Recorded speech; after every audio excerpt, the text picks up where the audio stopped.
નમસ્કાર, હું મેહુલ વ્યાસ અને તમે જોઈ રહ્યા છો ધ ગુજરાત રિપોર્ટ.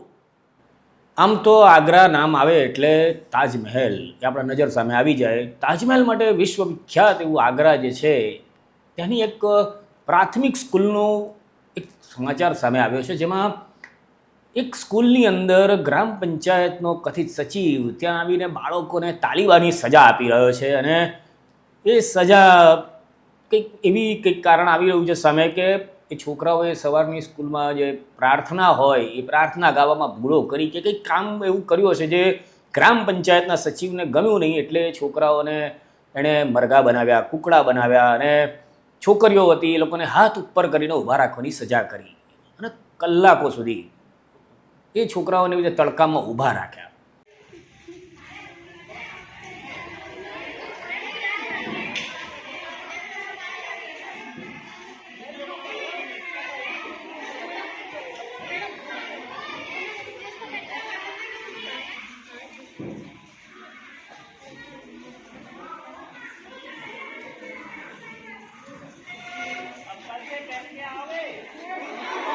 હવે જે સ્કૂલના પ્રિન્સિપાલને એ સચિવને સમજાવવાનો પ્રયત્ન કર્યો કે બાળકોને આવી સજા ના કરાય, તો પણ એ સચિવ માન્યો નહીં. એટલે છેવટે પ્રિન્સિપાલે પોલીસને બોલાવી અને પ્રિન્સિપાલે પોલીસને બોલાવી એટલે પોલીસે જેવી ત્યાં એન્ટ્રી મારી એટલે જે પેલો ક્યારનો બાળકો સામે જે બાહુબલી થઈને ફરતો હતો એ સચિવ પોલીસવાળા સામે ખોખલો ખલી થઈ ગયો. એટલે એમ કહીએ કે જે છોકરાઓને મુર્ગા બનાવતો હતો એ જ ભાઈ પોલીસની સામે પોપટ જેવો થઈ ગયો. આ ઘટના આગ્રાના કાગારોલ નામના જિલ્લાના કોઈક વિશ્રામપુર ગામની સ્કૂલને જે છે એના ત્યાં બની છે.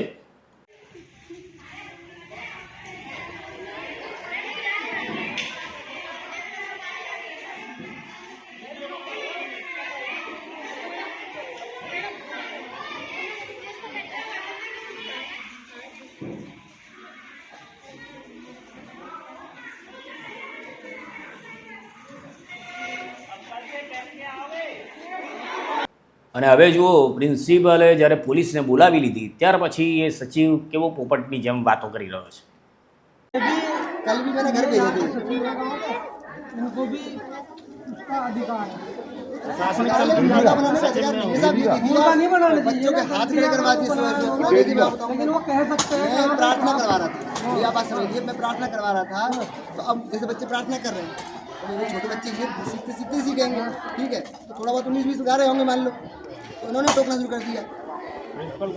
नहीं हूँ इंचार्ज यहाँ टोकना शुरू कर दिया, ठीक है, और कुछ किसी बातें बोलने लगे।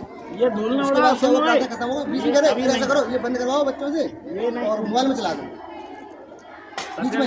प्रार्थना हो जाएगी फिर देखेंगे बाद में, फिर उन्हें मोबाइल में चलाया।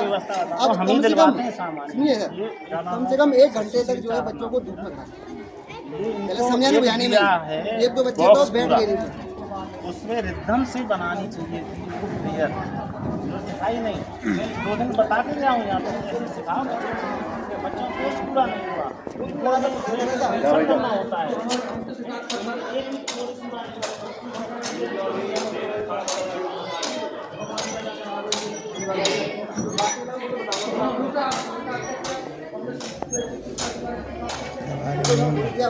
मामले तो आ रहे हैं।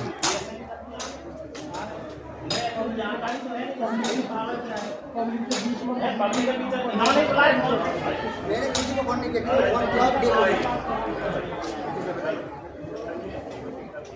अपने बीएसओ को फोन करना था। देखो यार बीएसओ कहाँ है तुम्हारा? परसों भी नहीं थी, ये बिना बताए और ये कैंपस कर दिया। बात करियो। હવે આ જે ઘટના છે લગભગ 2-3 દિવસ પહેલાંની જ છે અને આ ઘટનામાં પોલીસે કોઈ કાર્યવાહી કરી હોય પેલા સચિવ સામે એવી કોઈ જાણકારી મળતી નથી. પરંતુ આ મામલે ભારે હોબાળો થઈ જતા, વિડીયો વાયરલ થઈ જતા જે ખેરાગઢના વિકાસ અધિકારી છે સુષ્મિતા યાદવ, એમણે સ્કૂલનું નિરીક્ષણ કર્યું છે અને બાળકો પાસેથી ઘટનાની જાણકારી પ્રાપ્ત કરી છે એવી વિગતો પ્રાપ્ત થાય છે. હવે આની અંદર સજા થાય છે કે પછી જે થાય છે એ કંઈક અપડેટ આવશે તો તમને આપીશું. ત્યાં સુધી મને એ જણાવો કે બાળકોને આવી સજા કરનાર સ્કૂલ બહારના વ્યક્તિને કેવી સજા થવી જોઈએ? આપનો જવાબ કોમેન્ટ કરીને જણાવશો, વિડીયોને લાઈક કરશો, ચેનલને સબસ્ક્રાઈબ કરશો, પછી મજા કરશો. ભારત માતા કી જય.